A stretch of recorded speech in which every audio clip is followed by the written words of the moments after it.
जय गुरुदेव। नाम किसका प्रभु का पावन नाम। जय गुरुदेव।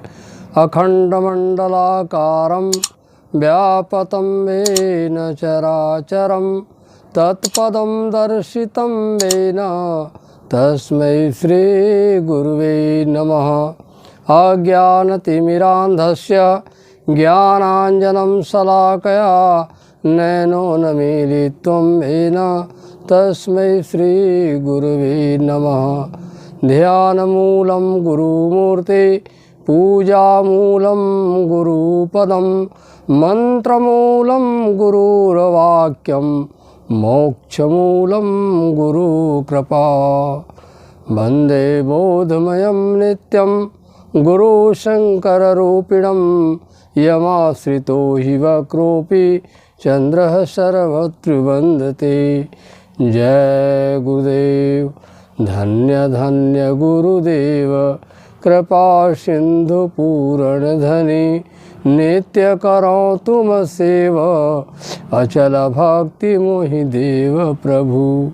दीनय दीनय नाथ हाथ गहा तुम आन कर अब राखो निज साथ दीन दयाल कृपा निधे। जय गुरुदेव। जन जन के शुभ चिंतक, रूहों के शहंशाह, वक्त के मशहूर आला फ़कीर हुजूर बाबा जय गुरुदेव जी महाराज के चरणों में कोट कोट नमन करते हुए यहाँ उपस्थित सभी सत्संगी प्रेम भाई बहनों, इस आवाज़ को सुन रहे सभी देशवासी भाई बहनों, आप सभी को सादर सप्रेम जय गुरुदेव। प्रेमियों, बाबा जय गुरुदेव जी महाराज ने संदेश सुनाते हुए कहा कि इस संसार में महापुरुष समय समय पर आते रहे समाज को सुधारने के लिए। समाज में जो व्यवस्थाएं बिगड़ गई उनको अपने अपने समय में वो आ करके समाज का, देश का, हर तरह की व्यवस्थाओं को सुधारने का काम किया।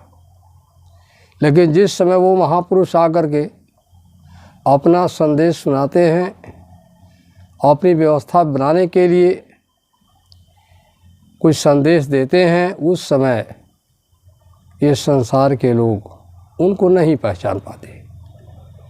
जब वो शरीर छोड़कर चले जाते हैं तब उनका गुणगान करते हैं, तब उनकी बातों पर सिर धुन का पश्चाताप करते हैं कि रे वो तो बड़े अच्छे महापुरुष थे, उन्होंने हमको सद्मार्ग दिखाया, अच्छा रास्ता बताया।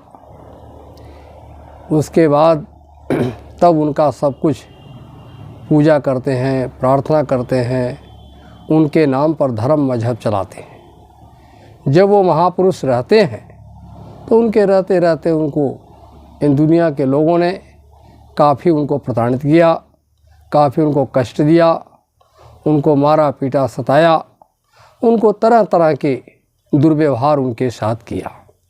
ये इतिहास साक्षी है कि जो महापुरुष आए, जैसे भगवान राम ही त्रेता में आए, उनको कौन पहचाना? बहुत कम लोग उनकी भक्ति की, खुद माता पिता नहीं पहचान पाए।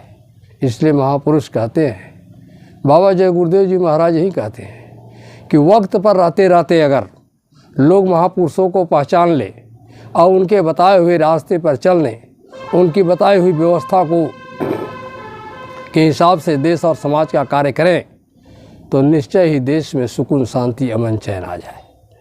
सब लोगों के अंदर प्यार मोहब्बत रहे और सबका आत्म कल्याण भी हो जाए। लेकिन समय के रहते लोग नहीं पहचान पाते। जब समय निकल जाता है तब पश्चाताप करते हैं। आपको तमाम महापुरुषों का इतिहास है। इसलिए महात्माओं ने कहा कि सदा संसार में सतपुरुष नर तन धर के आए हैं, मगर संसार वाले कभी नहीं पहचान पाए हैं। काहि तो उपदेश को मूर्ख न समझे, रार की उनसे भयंकर फल मिला उनको, अपयस दुनिया में पाए हैं। काओं के हित उपदेश का जो संदेश था उसको लोगों ने वक्त पर रहते नहीं पहचाना। चाहे त्रेता द्वापर का इतिहास रहा हो, चाहे इस कलयुग का। महात्माओं ने कहा कि कभी भी लोग वक्त पर रहते महापुरुषों को नहीं पहचान पाए। अगर वक्त पर रहते हुए महापुरुष को लोग पहचान लें तो बहुत बड़ा इस देश दुनिया में सुकून शांति भी आ जाए और लोगों का सदगति भी हो जाए, जीव का कल्याण भी हो जाए, हर तरह की व्यवस्था ठीक हो जाए। लेकिन महात्माओं को वक्त पर लोग नहीं पहचानते। कहा स्वयं भगवान के अवतार राम आए जगत में थे, मगर माता पिता सुत राम को वन में पठाए हैं। वो रावण जाति का ब्राह्मण जो 4 वेदों का पंडित था, न सच्चे राम को जाना युद्ध कर सिर गंवाए हैं। कहा कि देखो राम भगवान जब आए धरती पर तो उनके माता पिता ही उनको नहीं पहचान पाए और उनको जंगल में वनवास दे दिया, चले गए। कोल भील बंदर भालुओं ने पहचान लिया, उनको जस मिला, इनको क्या मिला।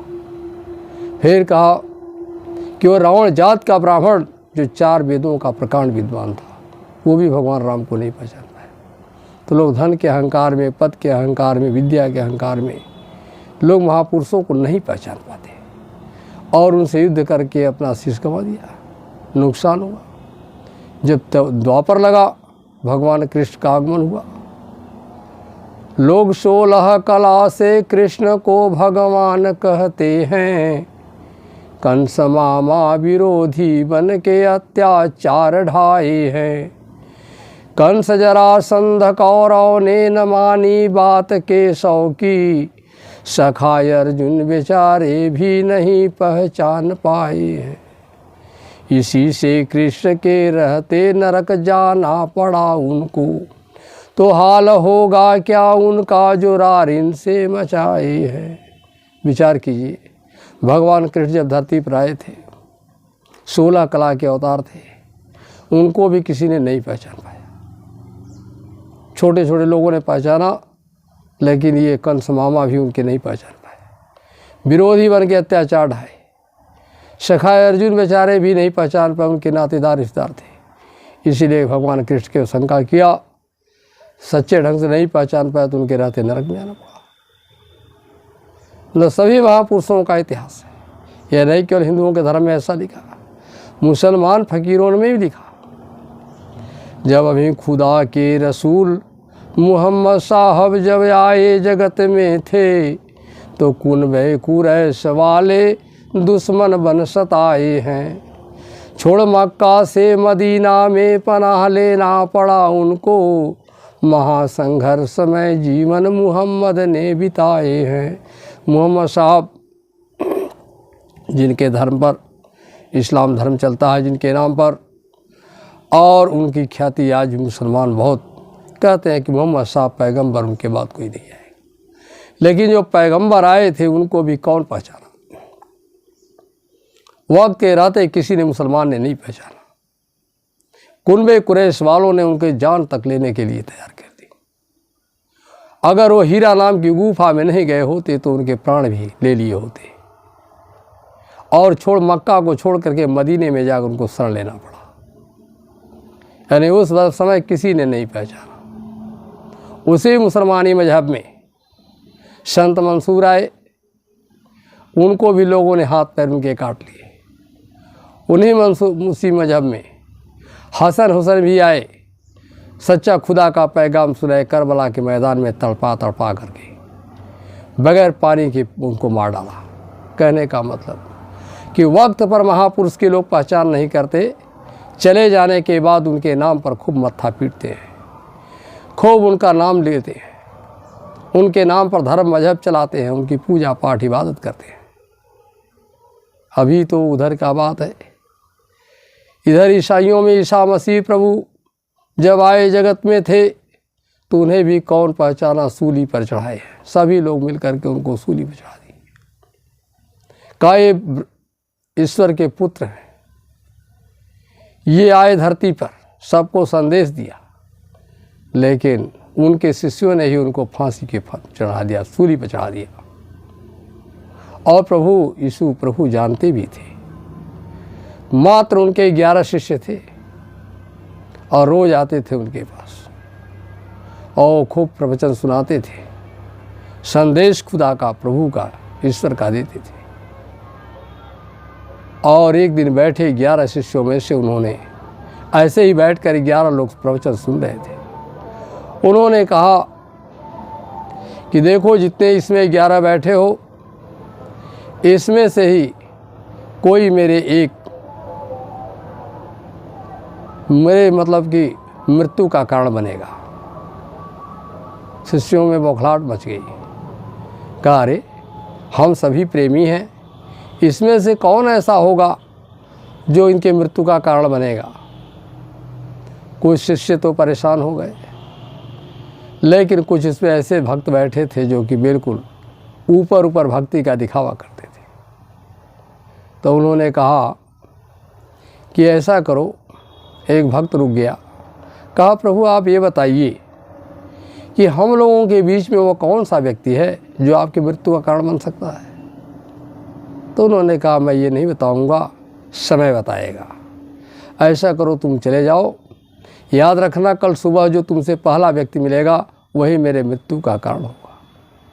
जब प्रभु ईसा मसीह के यहाँ से लोग चले गए, अपने घर में वह भक्त जो था सोया था, तो एक भक्त आया उनको, अरे चलो चलो गुरु महाराज के पास नहीं चलना है क्या, तू क्या कर रहा है। तो उसका जब निकला घर से बाहर, देखता है कि पहला व्यक्ति जुडास जो उनका परम भक्त है वहीं खड़ा है। उसने कहा क्या गुरु महाराज की बात गलत तो नहीं हो जाएगी, यह तो मेरा खास प्रेमी और उनका भक्त है, और गुरु महाराज ने तो ये कहा था कि जो पहला व्यक्ति होगा वही मेरे मृत्यु का कारण बनेगा। ये विश्वास नहीं हो रहा था उसे। सोचा कि मैं गुरु महाराज से बात मिलूंगा, इस बात को जरूर कहूँगा कि सरकार जिसको आपने कहा वो तो पहला व्यक्ति वही मिला जो आपका पक्का भक्त है। चले गए। तब तक पता चला उस राजा का हुक्म हुआ कि जाओ, इनके ऊपर इल्ज़ाम लगा है कि ये जो है धर्म कर्म पूजा पाठ नहीं मानते और ये नवयुवकों को बहका रहे हैं, और इनको ला करके कोर्ट में जो है इनको पेश किया जाए और इनके विरुद्ध गवाही की दिया जाए। जब गवाही देने की बारी आई तो जुडास नाम का वो उनका भक्त खड़ा हो गया और उसके ही गवाही पर प्रभु ईसा मसीह को सूली पर लटका दिया गया। तो उस समय भर उनके साथ धोखा हुआ, बाबा उनके साथ, ईसा प्रभु के साथ। इसी तरह का धोखा सारे महापुरुषों के साथ हुआ। मीराबाई आई तो उनके साथ भी जास्ती हुआ। अभी काशी में कलयुग में कबीर आए न पहचाना, दुखी काशी से होकर के मगहर को सिधाए हैं।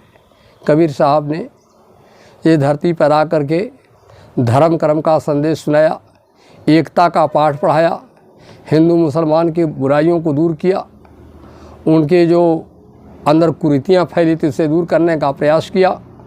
लेकिन उनको भी काशी के लोगों ने नहीं छोड़ा और उनको गंगा में हाथ पैर बांध कर फेंक दिया।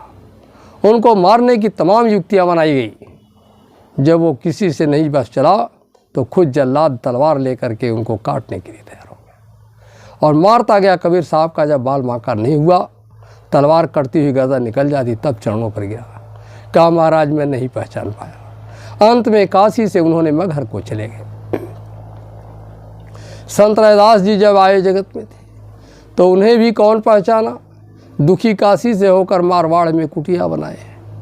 संत रविदास जी महाराज जिन्होंने खोल कर गाया, आगे का भविष्य भी बताया कि कैसे कैसे महापुरुष धरती पर आएंगे, उनको भी लोगों ने नहीं पहचाना और एक काशी से दुखी होकर मारवाड़ में चले गए। कहने का मतलब अयोध्या के संत पलटू जिन्होंने खोल कर गाया, उन्हें भी कौन पहचाना, घर में जिंदा जलाए हैं।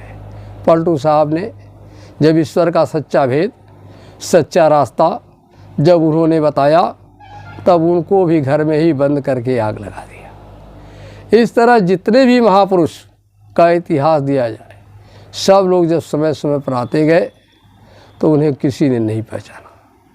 उनके चले जाने के बाद अभी गोस्वामी जी महाराज, जिनकी रामचरितमानस आप घर घर में पढ़ते हैं, उनको भी वक्त पर रहते किसी ने नहीं पहचाना।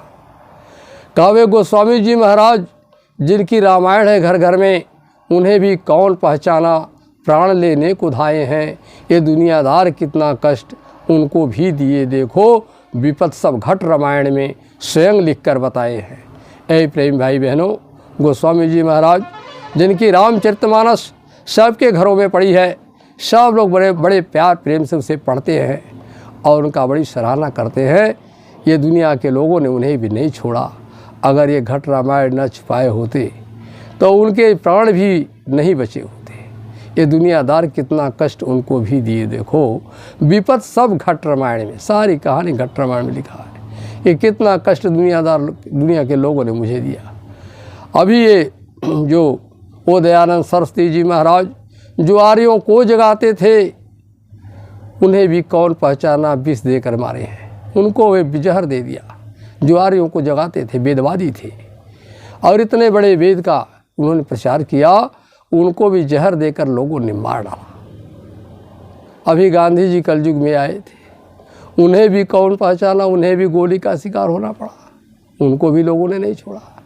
अभी हाल में बाबा जय गुरुदेव जी महाराज, जिनका आप संदेशा सुन रहे, इन्होंने भी जब सच्चा धर्म कर्म पूजा पाठ, सच्ची इबादत, सच्ची प्रार्थना जब बताया और देश में एकता अखंडता और देश की व्यवस्था को सुधारने की जब बात कही और देश पर हो रहे पापाचार अत्याचार का जब विरोध किया, तो इन्हें भी 60 वर्ष की अवस्था में 5-5 किलो की हथकड़ी बेड़ियाँ लगाकर बाबा जय गुरुदेव जी महाराज को भी जेल में डाला गया। इनकी भी दुर्गति हुई। यानी संसार में किसी भी महापुरुष को नहीं छोड़ा गया।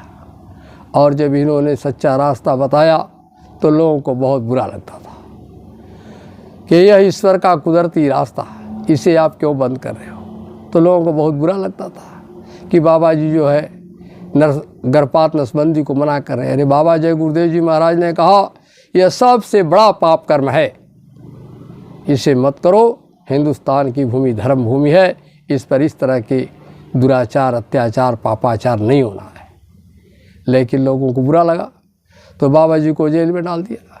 21 महीने तक बाबा जय गुरुदेव जी महाराज पूरे देश और दुनिया को अध्यात्म का सच्चा संदेश देने वाले, जिन्होंने अपने पूरे दुनिया में ये ऐलान किया कि पूरे दुनिया के लोग आप सतर्क हो जाओ, युग बदलने जा रहा है और इस कलयुग में, कलयुग जाएगा, कलयुग में सतयुग आएगा। उनको जेल के अंदर डाल दिया। 21 महीने की पूरा समय जेल के अंदर लगा। बाबा जय गुरुदेव जी महाराज ने कहा कि बहुत यातनाएं दी गई, बहुत पीड़ा दिया गया, लेकिन मैं तो गांधी महात्मा नहीं, मैं कोई छोटा मोटा महात्मा तो, अगर कोई बादशाह भी होता मेरे जगह पर तो वह ख़त्म हो गया होता। लेकिन मैं तो भगवान पर भरोसा रखने वाला, भगवान का भक्त, मेरा कुछ भी बाल बाका नहीं हो पाया। लेकिन ऐ प्रेमियों, याद रखना कि दुनिया के लोगों ने हर महात्माओं के साथ जास्ती किया है, लेकिन मैं वो महात्मा हूँ कि मैं कहा हूँ कि सतयुग आएगा तो आएगा, इसे कोई रोक नहीं सकता। बाबा जी ने कहा कि मेरे काम को कोई कर नहीं सकता और मेरे काम को करने से कोई मुझे रोक नहीं सकता, यह काम होगा। बाबा जय गुरुदेव जी महाराज ने कहा ये जो सतयुग आने का वृक्ष में लगा दिया हूँ, मैं वो महात्मा हूँ कि इसका पेड़ लगाया हूँ, तैयार होगा, इसका फल मैं खा करके जाऊँगा।